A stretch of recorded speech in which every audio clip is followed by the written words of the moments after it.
The stars stretched endlessly before the survey vessel Eternal Horizon as it drifted through the silent void of uncharted space. Captain Han Minho stood on the bridge, his eyes scanning the holographic displays that showed the surrounding star systems. His ship was small compared to the massive carriers and battleships that protected human colonies across known space. The Eternal Horizon carried only 47 crew members and was built for discovery, not destruction. Its weapons were minimal, just enough to blast through asteroids or defend against space debris. Minho had been exploring the edges of human territory for 12 years. He loved the quiet moments between stars, the excitement of discovering something new, the peaceful routine of mapping unknown systems. Today felt like any other day. His crew worked efficiently at their stations, recording data and analyzing stellar phenomena. Nobody expected what was coming. Dr. Park Ji-won approached the captain with a tablet in her hands. She was the ship's chief scientist and had become Minho's closest friend over the years. Her eyes sparkled with excitement as she showed him the latest readings.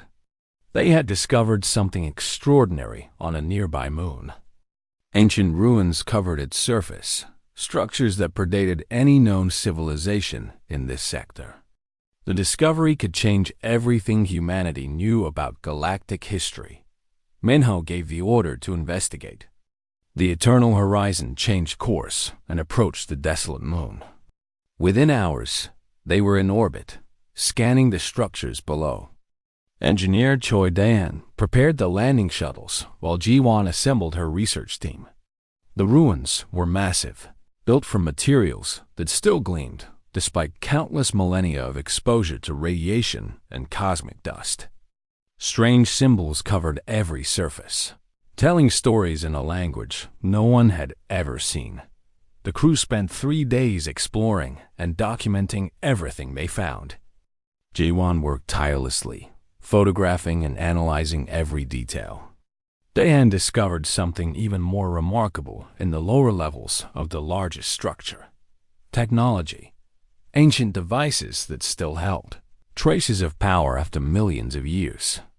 Some appeared to be weapons, others seemed to be tools for manipulating space itself. The crew carefully cataloged everything, knowing this discovery would make them famous throughout human space. On the 4th day, everything changed. 3 alien ships dropped out of faster-than-light travel and appeared on the Eternal Horizon sensors. They were unlike any vessels in human databases. Sharp angles and aggressive designs marked them as warships. They moved with practiced precision, surrounding the human survey ship in a defensive formation. Minho immediately tried to establish communication, broadcasting greetings in every language humanity had encountered. The response came in clipped, harsh tones. The aliens identified themselves as the Volthic sovereignty. This territory belonged to them. The human ship was trespassing. There would be no negotiations. The Eternal Horizon and all aboard were to be destroyed as an example to other would-be intruders. Minho felt ice run through his veins. He tried reasoning with them, explaining that humans had no knowledge of Volthic territory, that this was an innocent mistake, that his crew posed no threat. The Volthic commander laughed. Innocent or not, the law was clear. Trespassers died. Besides, the commander added with obvious contempt, what could one small human ship do against the might of the Volthic? Humans were weak, soft creatures who relied on diplomacy because they lacked the strength for true power. The Eternal Horizon had 1 hour to prepare for death. Minho called an emergency meeting of his senior staff. Lieutenant Yoon Hana, his tactical officer, was already plotting escape routes. Daehan assured them the engines could handle an emergency jump if they could break through the Volthic blockade. Ji-won began encrypting all their research data for immediate transmission to human space. They had to make sure their discovery survived, even if they did not. The captain made his decision. They would not surrender to die like animals. They would run, and they would fight if necessary. But first, they would tell humanity everything. Minho recorded a message explaining their situation, their discoveries, and the Valthic threat. G1 attached all their research data. Then, they transmitted everything toward the nearest human outpost. Using a narrow beam signal, the Valthic might not detect that as the hour expired. The Eternal Horizon fired up its engines and made a desperate run for open space. The Valthic ships opened fire immediately. Energy beams lanced through the darkness, missing the small survey ship by meters. Hana proved her worth, anticipating enemy firing patterns and plotting evasive maneuvers that kept them alive. Dahan pushed the engines beyond their safety limits, coaxing impossible speed from the aging systems. They almost made it.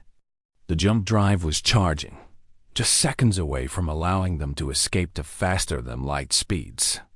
Then a Valthic beam struck their port engine. Alarms screamed throughout the ship.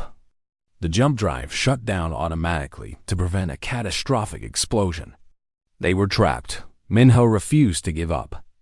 If they could not escape to faster-than-light, they would use conventional thrust to reach the nearest asteroid field. Once there, they could hide, repair, and try again. The Eternal Horizon limped toward the distant rocks while the Valthic ships pursued. Their attackers seemed in no hurry, confident that the damaged human vessel could not escape. The chase lasted hours. The survey ship reached the asteroid field and plunged into the maze of spinning rocks. Valthic weapons fire followed them, shattering asteroids into clouds of debris. Hana navigated through the chaos with skill born of years of experience. Dahan worked miracles in engineering, keeping the damaged engines running despite the punishment they had taken. Behind them, more Valthic ships arrived. Then more. The small patrol had called for reinforcements. Dozens of warships now hunted the single human vessel. Minho realized with growing horror that the Valthic were making an example of them. They were not just destroying a trespasser. They were sending a message to all of human space. Days passed. The Eternal Horizon hid in dense asteroid clusters, moved between hiding spots under cover of interference from nearby stars, and did everything possible to survive.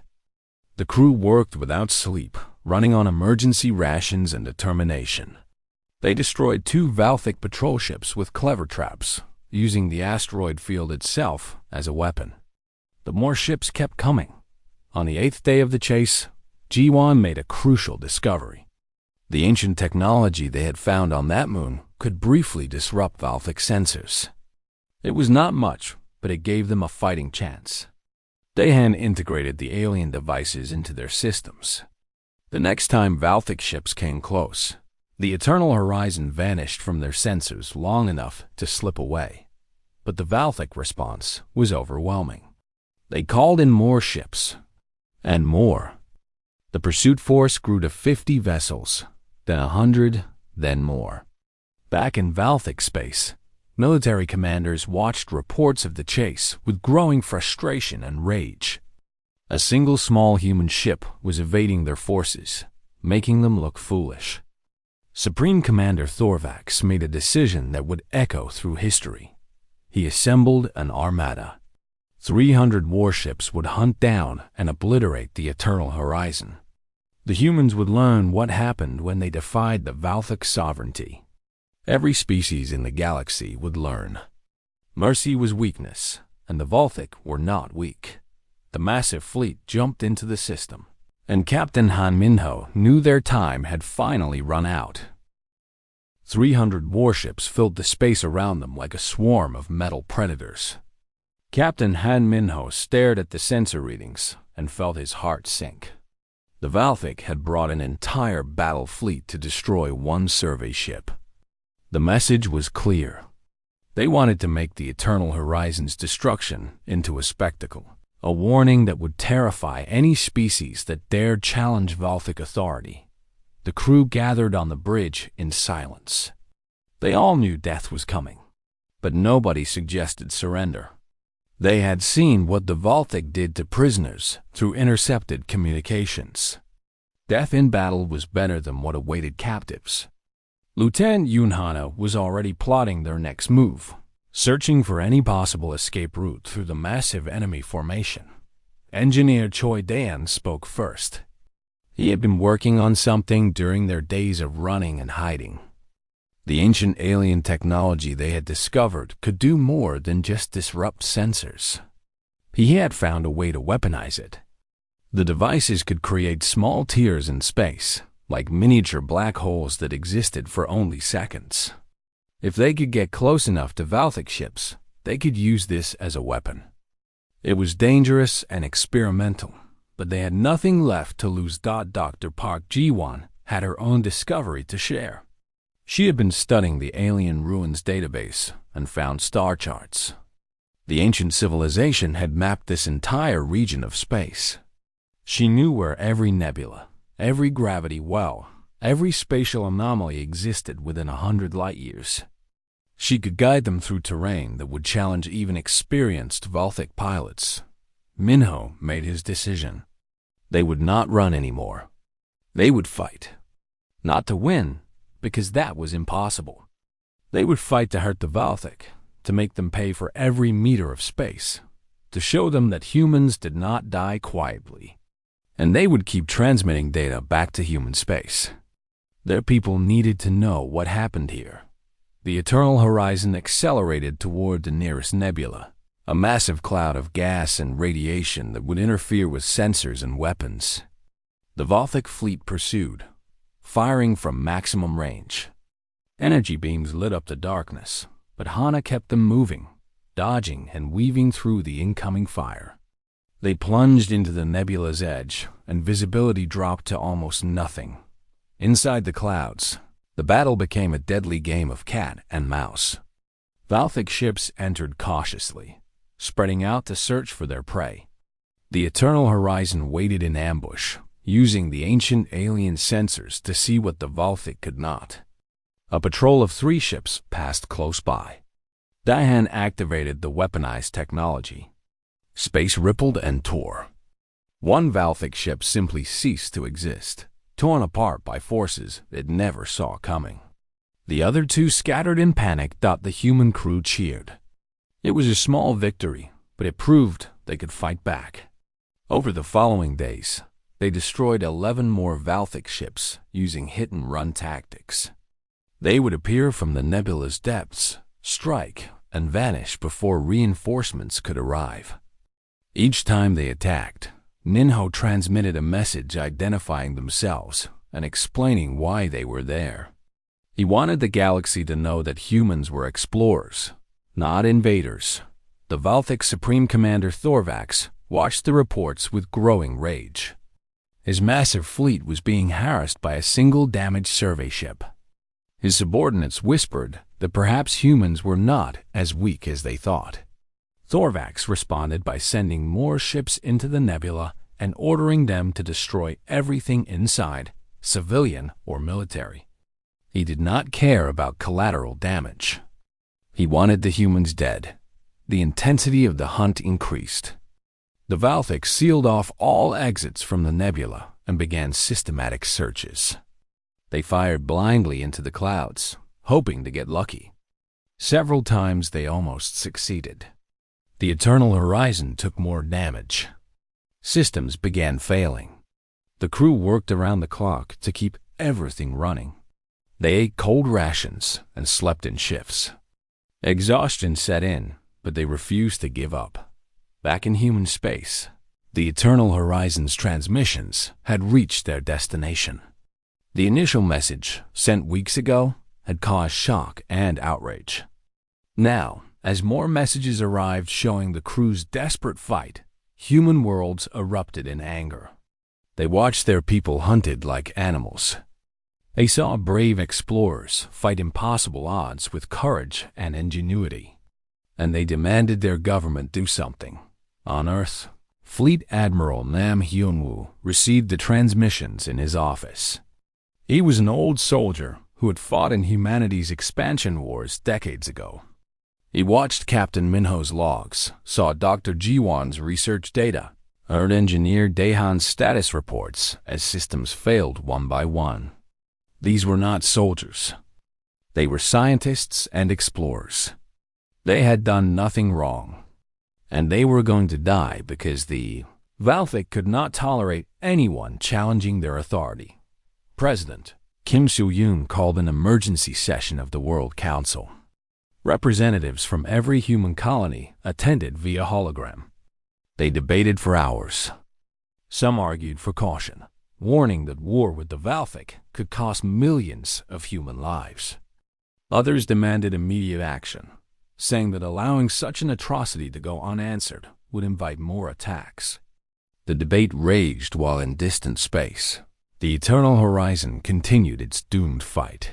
Ambassador Lee Yemen volunteered to make one attempt at peaceful resolution. He traveled to the nearest Valthic diplomatic station and requested an audience. He explained that the Eternal Horizon had made an honest mistake, that the crew were civilians, that executing them was excessive. He offered reparations and asked only that the Valthic allow the survey ship to leave their territory. The Valthic ambassador laughed in his face. Humans were weak, the ambassador said. They begged for mercy instead of accepting consequences. The Eternal Horizon would be destroyed, and if humans tried to interfere, the Valthic would crush them too. Ambassador Yemen left the station in silence, his face pale with controlled rage. He transmitted his report back to Earth with a single recommendation. War. Nebula. The Eternal Horizon was running out of time and space. The Valthic had found their hiding spots one by one. The ancient alien technology was exhausted, its power cells drained. The ship's weapons were nearly empty. Life support was failing. The crew had done everything possible and more, but the end was approaching. Captain Minho gathered his crew for the last time. He thanked them for their courage, their loyalty, their brilliance under impossible conditions. He told them that humanity would remember what they did here, that their families would know they fought with honor, that their discoveries would advance human knowledge for generations. And he told them that if they had to die, they would die like the explorers they were. Defiant, brave, and free, Lieutenant Hana plotted a course to the system's dying star. Engineer Daehan prepared the engines for one final push. Dr. Ji-won encrypted their last data package and set it to transmit on a time delay. The crew returned to their stations and waited for the Valthic to find them one last time. The Armada closed in, 300 ships converging on the damaged survey vessel. Supreme Commander Thorvax himself joined the pursuit, wanting to witness the humans' destruction personally. The Eternal Horizon broke from cover and accelerated toward the star at maximum speed. The Valthic fleet followed, firing continuously. Dozens of beams struck the human ship, tearing through hull plating and destroying systems. The survey vessel should have died, but Daehan kept it flying through sheer will and improvised repairs. They reached the star's corona, where radiation reached lethal levels. Most of the Valthic fleet pulled back, unwilling to risk their ships. But Thorvax and his flagship continued the pursuit, determined to finish this personally. Captain Minho watched the Valthic flagship fill his view screen. He thought about his crew, his ship, the discoveries they had made. He thought about Earth and the stars humanity had explored. Then he smiled and gave his final order. The Eternal Horizon turned sharply and accelerated directly toward the Valthic. Flagship at ramming speed. Thorvax realized the danger too late. The human ship struck his flagship's bridge section at incredible velocity. The Eternal Horizon exploded, and the flagship tore apart from the impact. Both vessels died in a brief flash of fire, and debris that the dying star's radiation quickly consumed. The last transmission from the Eternal Horizon reached human space 3 days later. It contained all their research, all their battle logs, and Captain Minho's final message recorded seconds before impact. His words were simple and echoed across every human world. We were here. We mattered. Remember us. Humanity remembered. And humanity prepared for war. The black box data from the Eternal Horizon reached Earth on a Tuesday morning. Within hours, it had been decrypted and analyzed. By evening, selected footage was being broadcast across every human world. People watched Captain Han Minho try desperately to negotiate peace. They saw Dr. Park Ji-won work tirelessly to preserve her discoveries, even as death approached. They witnessed engineer Choi Daeun perform miracles to keep his ship flying. They heard Lieutenant Yoon Hana's calm voice during battle, guiding her ship through impossible situations, and they saw 47 humans die fighting an armada of 300. Ships sent to crush them for the crime of exploring space. The reaction was instant and overwhelming.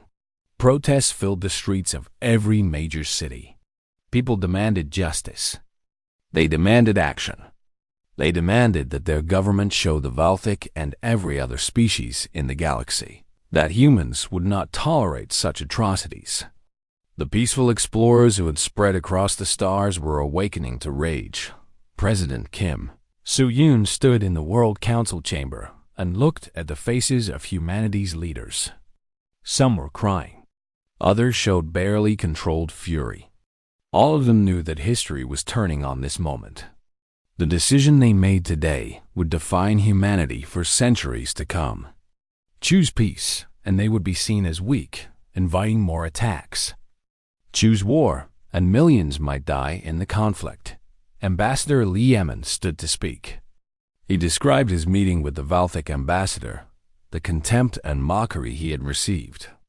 He explained that he had tried every diplomatic option, offered every reasonable compromise. The Valthic had rejected all of it. They saw humanity as weak and unworthy of respect. They would continue attacking human ships and stations unless shown the cost of such actions. Fleet Admiral Nam Hyun-woo presented the military assessment.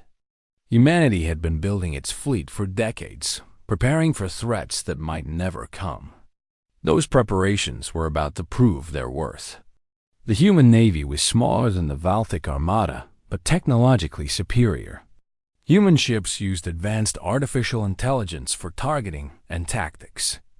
Human weapons included quantum disruption missiles that could tear apart enemy vessels at the molecular level. And humanity had one advantage the Valthic did not. Unity. Every human world, every colony, every station agreed. They would go to war together. Not for conquest or territory. Not for resources or power. For justice. For the 47 people who died because they dared to explore. For every future exploration crew who deserved to travel the stars without fear. Dr. Shin Yoonji, the military's chief strategist, outlined her plan. She had been studying the Valthic for weeks, analyzing every intercepted communication, every tactical decision made during the hunt. She found patterns. The Valthic were arrogant. They relied on overwhelming force rather than clever tactics. They expected enemies to surrender or run. They had never faced an opponent who would fight back with equal determination and superior technology. Yoonji proposed a multi-phase campaign. First, humanity would assemble 5 massive fleets at strategic points around Valthic space. Second, they would offer the Valthic one final chance for peace. Third, when the Valthic inevitably refused, humanity would strike simultaneously at multiple targets, demonstrating their capabilities. Fourth, they would advance systematically through Valthic territory, offering surrender terms to every world they encountered. The goal was not extermination. It was justice and the establishment of a new order where exploration was protected and aggression punished. President Soo-yoon put it to a vote. Every representative raised their hand in favor. The resolution passed unanimously. Humanity was going to war.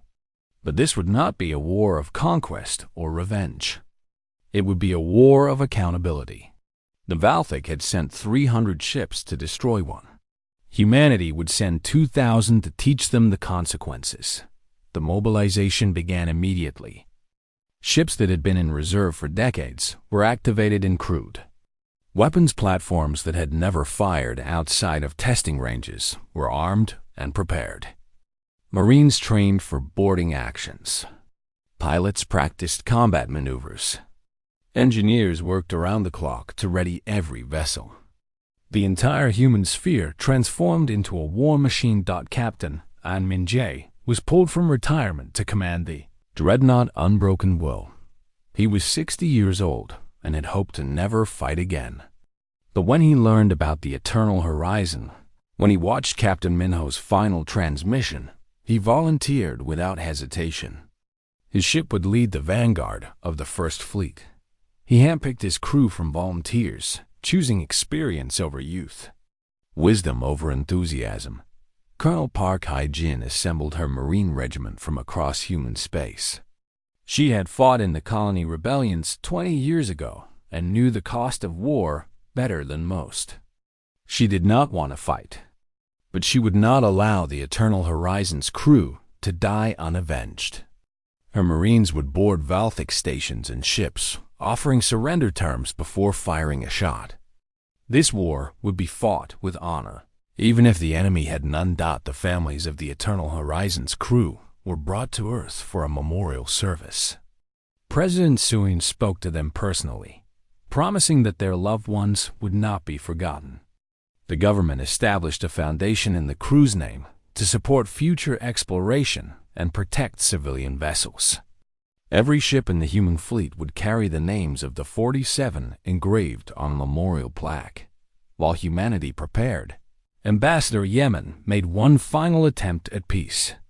He sent a message to the Valthic Empress Javara, the ruler of the sovereignty.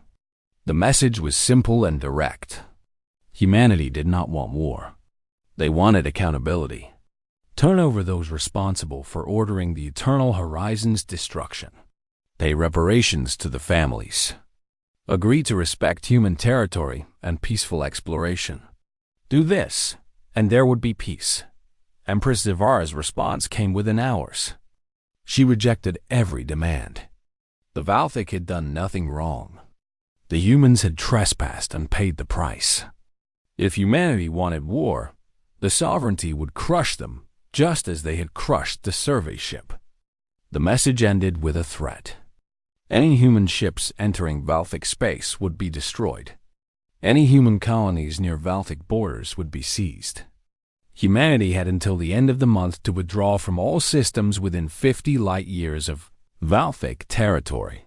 The response was delivered on every news channel across human space. People watched Empress Zavara's contemptuous dismissal of their demands, and their rage redoubled. The Valthic still did not understand. They still thought humans were weak.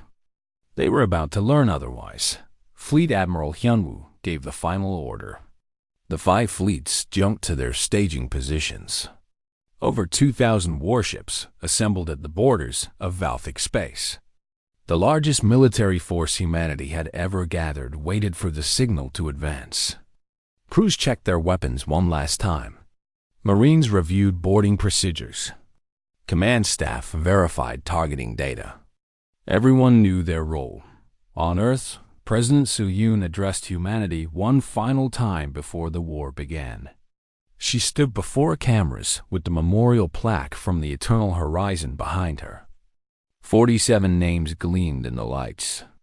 Her voice was calm but firm as she spoke to billions watching across human space. She told them about Captain Minho's attempts at peace, rejected with mockery. About Dr. Ji-won's discoveries that would advance science for generations. About Engineer Daeun's impossible repairs that kept his crew alive. About Lieutenant Hana's brilliant tactics against overwhelming odds. About 47 people who did everything right and died. Anyway, because the Valthic valued pride over justice. Then she announced that humanity's fleets were assembled and ready. That Ambassador Yemen had exhausted every diplomatic option. That the Valthic had chosen war through their arrogance and cruelty. And that humanity would show them the price of mistaking mercy for weakness. The broadcast ended with a single image. The eternal horizon in orbit around that ancient moon. Its crew excited about their discoveries, unaware of the tragedy that would unfold.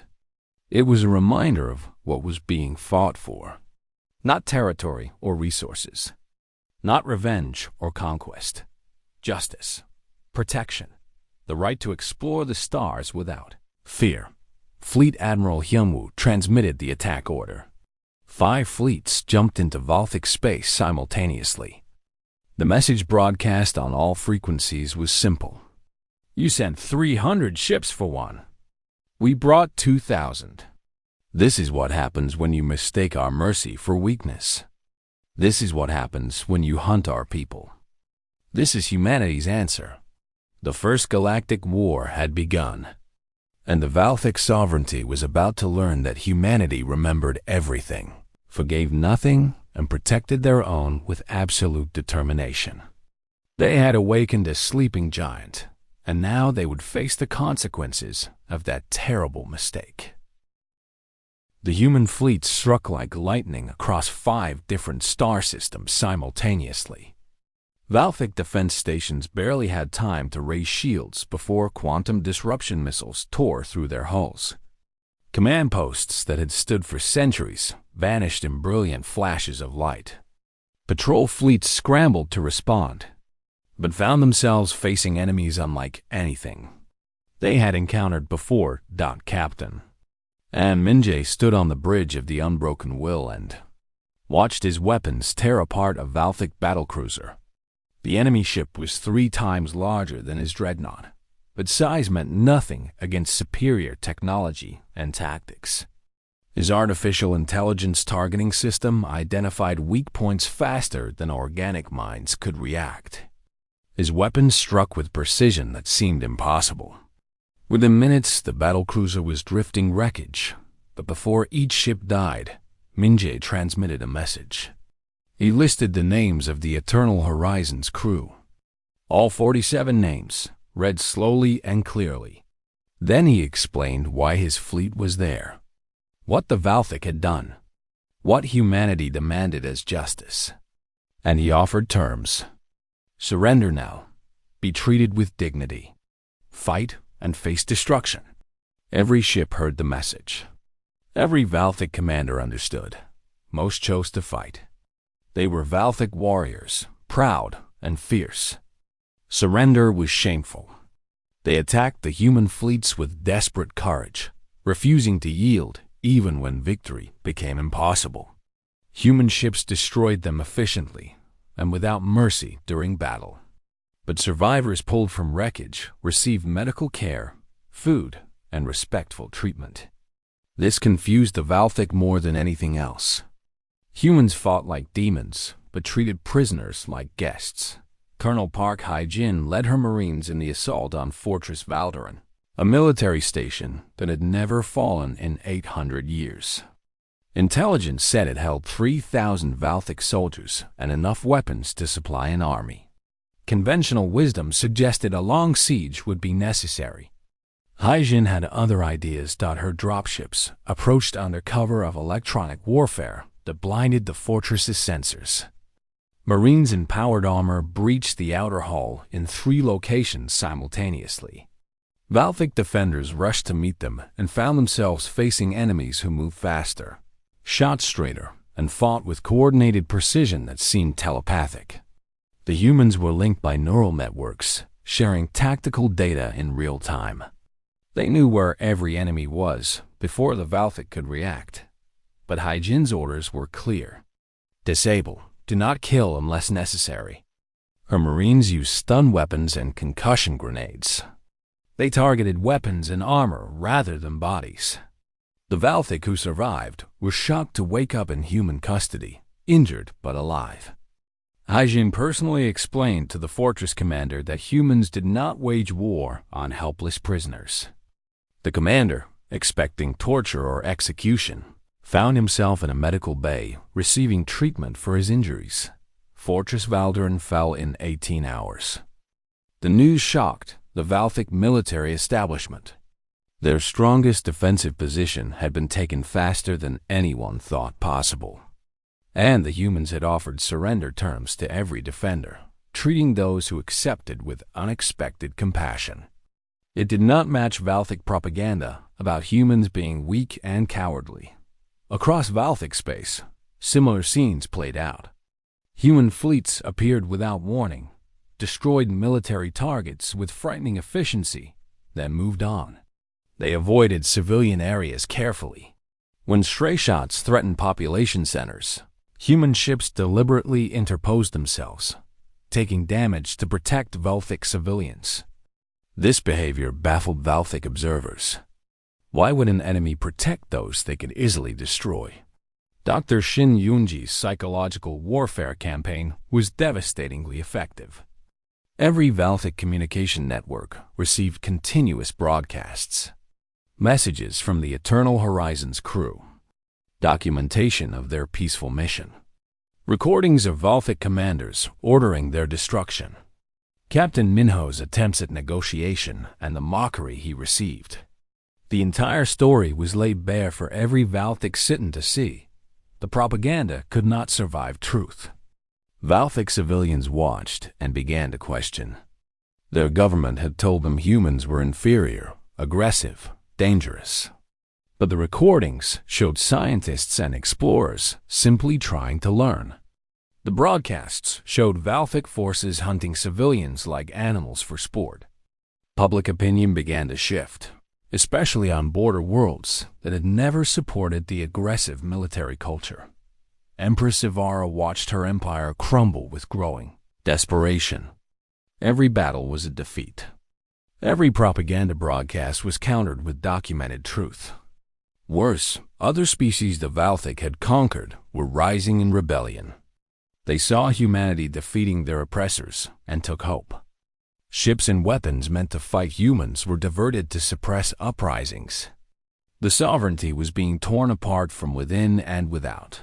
The Empress ordered a counteroffensive. She assembled the largest battle fleet ever gathered, over 500 warships, and sent them to retake the fallen fortress systems. It was a desperate gamble, committing most of her remaining military power to one massive strike. If it succeeded, the war's momentum might shift. If it failed, the sovereignty would be defenseless. Captain Minje received intelligence about the fleet's movement days before it arrived. Human scouts had infiltrated deep into Valthic space, mapping everything, reporting everything.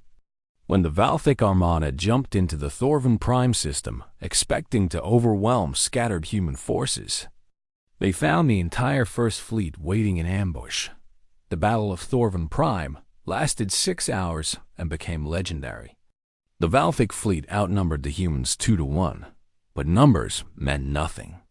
Human ships moved in patterns that seemed impossible, executing maneuvers that should have torn them apart. Their artificial intelligence systems predicted enemy movements before they happened. Their weapons struck with accuracy that turned every shot into a kill. Admiral Nam Hyunwoo commanded the battle from his flagship and watched centuries of military doctrine prove worthless.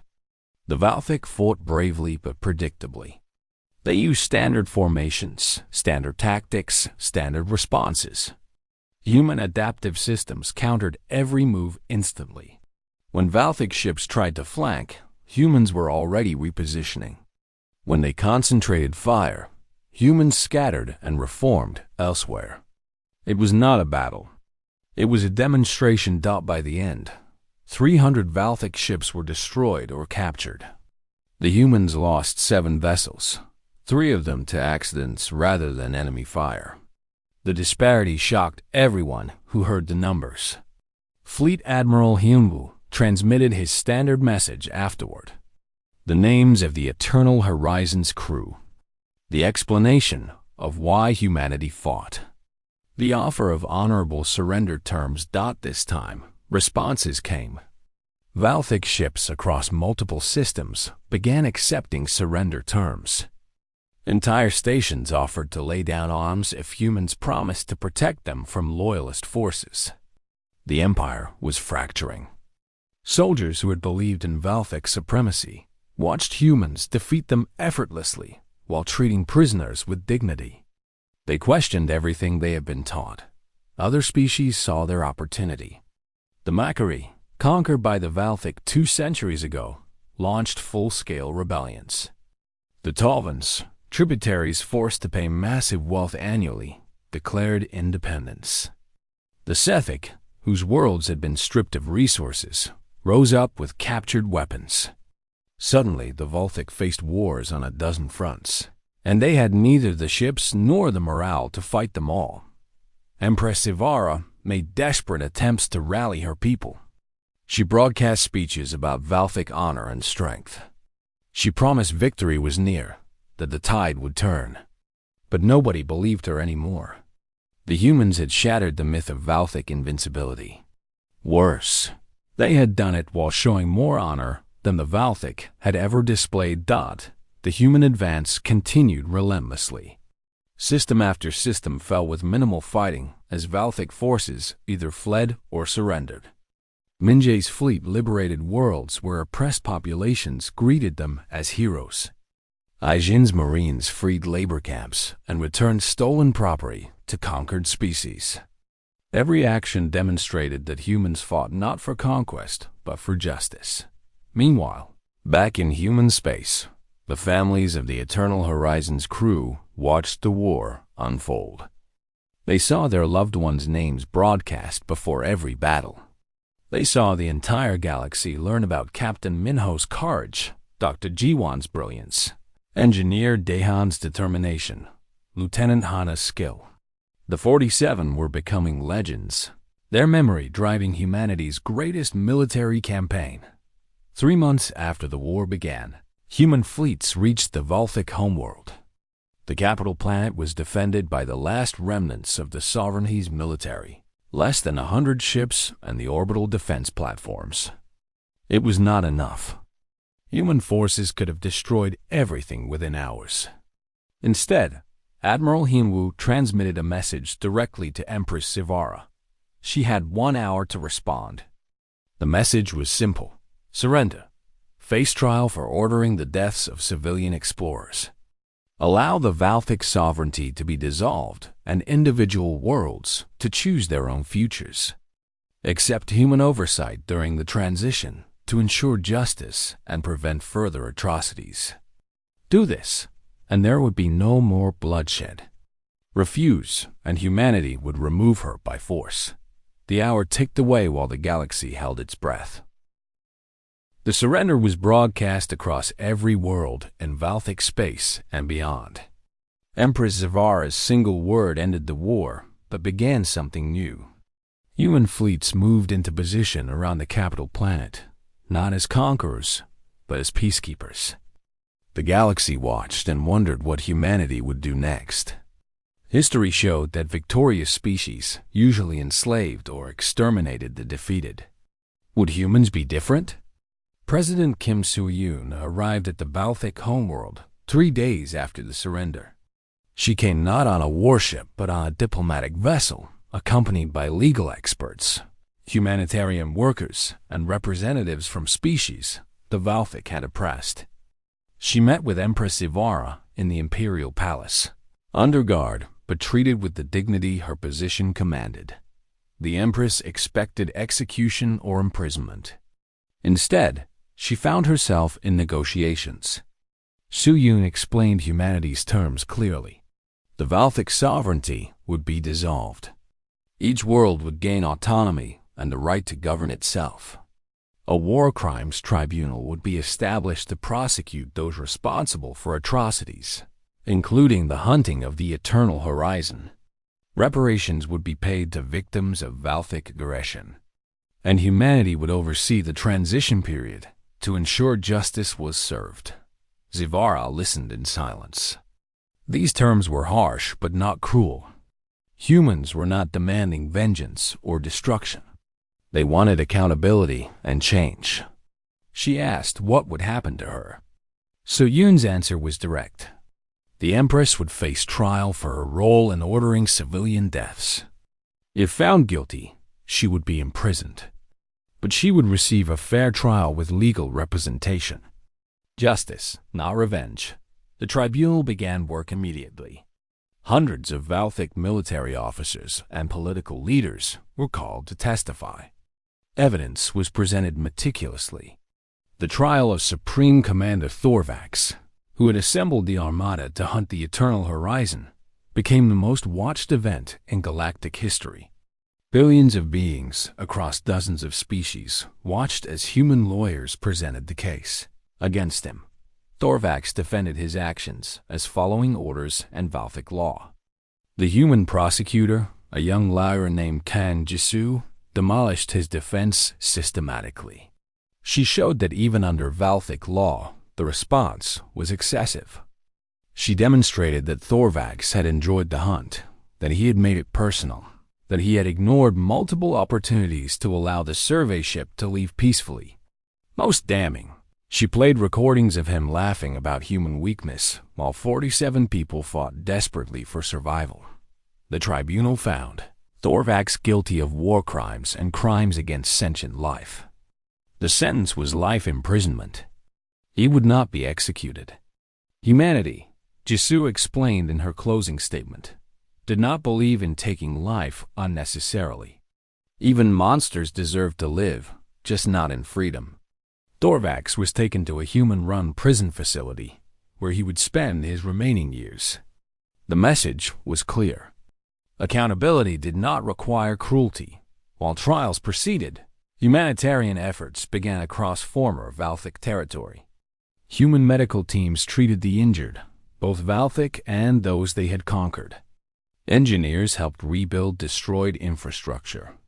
Diplomats worked with local governments to establish democratic systems.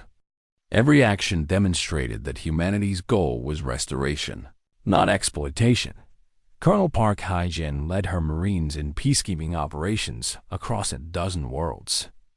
They protected civilians from loyalist attacks, stopped revenge killings, and maintained order during the transition. The troops became famous for their discipline and fairness. They treated everyone equally regardless of species or background. Former enemies came to respect and even trust them. The liberated species celebrated their freedom but faced challenges. Centuries of Valthic rule had suppressed their cultures and economies. Humanity helped where they could, providing resources and expertise. But Soo-yoon was careful to ensure humans did not become new conquerors. Every species made their own decisions about their future. Human forces would leave as soon as stability was established. 4 months after the surrender, construction began on a memorial in the system where the Eternal Horizon had fallen. Ships from across the galaxy contributed materials. The memorial was built into an asteroid near where the survey ship had made its final stand. A massive structure of gleaming metal and crystal, visible from anywhere in the system. The names of all 47 crew members were engraved in letters a kilometer tall, readable by ships passing through. The dedication ceremony was attended by thousands. President Soo-yoon spoke about exploration and sacrifice, about courage and justice. Captain An Min-jae, who had led the military campaign, stood beside families of the fallen and explained that every ship in the human fleet now carried their names. Fleet Admiral Nam Hyung-woo announced his retirement, saying his work was done. The families of the Eternal Horizon's crew were each given a piece of the memorial. Physical connections to the place where their loved ones had become heroes. But the most important moment came when Ambassador Lee Yaman announced the formation of the Galactic Concordance. This new organization would be dedicated to protecting exploration, preventing atrocities, and ensuring that what happened to the Eternal Horizon never happened again. Dozens of species immediately applied for membership. Even some Valthic worlds requested to join, seeking to rebuild their reputation through cooperation rather than conquest. The Concordance's charter was simple. Member species agreed to protect civilian exploration vessels, to resolve disputes peacefully, and to hold each other accountable for violations. Military forces would be contributed by all members to act as peacekeepers. Humanity would command the fleet initially, but leadership would rotate among species. Captain Minjay came out of his brief retirement to become the first Concordance Fleet Commander. Empress Izora was tried 7 months after the war's end. The evidence against her was overwhelming. She had personally authorized the hunt for the Eternal Horizon. She had known they were civilians and had ordered their destruction anyway. She had rejected multiple peaceful solutions. The tribunal found her guilty on all counts. But as with Thorvax, the sentence was imprisonment rather than execution. Humanity demonstrated that justice did not require matching the cruelty of the guilty. The Valthic people, freed from their empire's propaganda, began the long process of cultural change. The younger generations especially embraced new ideas about cooperation rather than conquest. Schools were reformed to teach history honestly, including the atrocities committed by the sovereignty. Many Valthic expressed shame for their species, actions and gratitude that humanity had shown more mercy than they deserved. A year after the war began, President Sun Yun announced that human military forces would begin withdrawing from former Valthic space. The transition to local governance was progressing well. The Concordance was operational and effective. Humanity's mission was complete. She gave a final address to the galaxy, explaining human philosophy. They had fought not for territory or revenge, but for principles. Now those principles were being adopted by others. That was victory enough. The withdrawal took months as systems were transferred to local control or Concordance oversight. Human ships departed to celebrations and gratitude from the populations they had liberated. Even many Valthic worlds held ceremonies thanking humanity for freeing them from their own empire's tyranny. It was an unprecedented moment in galactic history. On Earth, a new ship was commissioned. The Eternal Horizon II, larger and better equipped than the original, but still designed for exploration rather than war. The ceremony was attended by families of the original crew and witnessed by billions across human space. President Su Yun gave a short speech about humanity's nature. They were explorers first, warriors only when necessary. This new ship represented humanity's true mission: to seek out knowledge and understanding. Captain Li Jinhao took command of the Eternal Horizon. 2. He was young for such responsibility, only 32 years old. But he had earned the position through merit and through legacy. He was the son of Dr. Park Ji-won, who had died discovering ancient wonders while her crew fought impossible odds. He carried her scientific curiosity and determination. He also carried something else: a memorial plaque from the original Eternal Horizon that had been recovered from the debris field. It listed all 47 names. At the launch ceremony, Jinho stood before the crowd and read from a prepared statement. But midway through, he set aside his notes and spoke from his heart. He talked about his mother's love of discovery, about how she had died doing what she loved most. He talked about Captain Minho's courage, Engineer Dahan's brilliance, Lieutenant Hana's skill. He talked about 47 people who had represented the best of humanity. Then he made a promise. The Eternal Horizon, too, would explore with their spirit. It would seek knowledge and understanding. It would extend hands in friendship to new species. But it would also remember. And if anyone ever tried to hunt human explorers again, if anyone ever mistook human kindness for weakness, they would learn what the Valthic had learned: that humanity protects its own with absolute determination. The new ship launched to cheers from Earth and across human space. As it jumped into the unknown, Jinho looked at the memorial plaque mounted in his ready room. His mother's name gleamed in the light,